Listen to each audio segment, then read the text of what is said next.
আপনারা জানেন যে দীর্ঘ 33 বছর পরে জাহাঙ্গীরনগর বিশ্ববিদ্যালয়ে অচলায়তন ভেঙে একটি গণতান্ত্রিক পন্থার সাথে যুক্ত হয়েছে এবং সেই গণতান্ত্রিক পন্থা জাকসু সাধারণ শিক্ষার্থীদের অধিকারের যে প্ল্যাটফর্ম জাকসু, এই জাকসুর ভোট গ্রহণ শুরু হয়েছে সকাল 9টা থেকে। আমরা দীর্ঘদিন পরে যে এই নির্বাচনটা হচ্ছে, যারা এখানে ভোটার এবং প্রার্থী তারা এই জেনজি কখনোই এই গণতান্ত্রিক প্রক্রিয়ার সাথে যুক্ত হওয়ার সুযোগ পায়নি। প্রথমত ভোটার এবং প্রার্থী হওয়ার ফলে শিক্ষার্থীদের মাঝে একটি অন্যরকম সাড়া ফেলেছে এই নির্বাচন, এবং একজন প্রার্থী এবং ভোটার হিসাবে আমি এই যে ভোটের ব্যবস্থা এটাকে খুবই সুন্দরভাবে গ্রহণ করছি।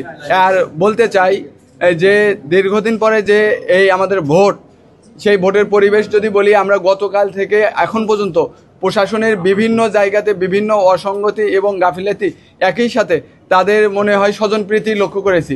এই নির্দিষ্ট একটি ছাত্র সংগঠন এবং আমরা জানি 24-এর যে ফ্যাসিস্ট আওয়ামী লীগ এবং তার সংগঠন নিষিদ্ধ ছাত্রলীগকে পুনর্বাসিত করে এমন একটি প্রার্থী, তাদের বিষয়ে প্রশাসন খুবই উদাসীন এবং তাদেরকে বিভিন্নভাবে সুযোগ সুবিধা দিয়ে যাচ্ছে।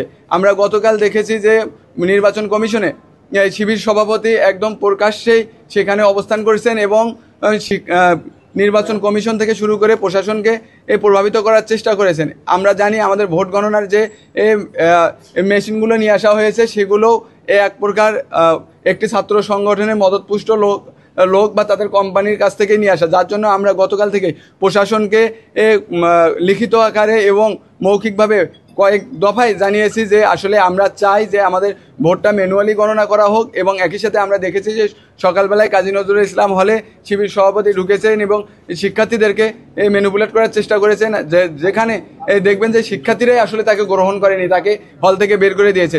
যাতে আমরা এখন বলতে চাই যে আমাদের জাহাঙ্গীরনগর বিশ্ববিদ্যালয় বাংলাদেশের সমস্ত বিশ্ববিদ্যালয় থেকে স্বতন্ত্র এবং আলাদা।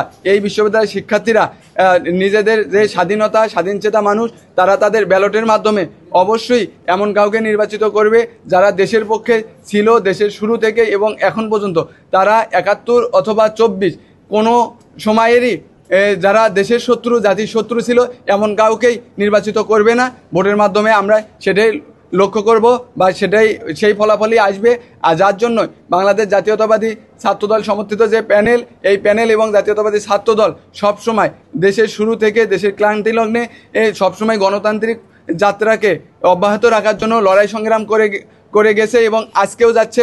যার জন্য আমরা আশাবাদী যে আমাদের বিশ্ববিদ্যালয়ের শিক্ষার্থীরা তারা সব কিছুর ঊর্ধ্বে গিয়ে জাতীয়তাবাদী ছাত্রদলের যে প্যানেল, সেই প্যানেলকেই ভোট দিয়ে জয়যুক্ত করাবেন এবং বাংলাদেশের পক্ষে থাকবেন, বাংলাদেশের পক্ষের শক্তিকে জয়যুক্ত করাবেন।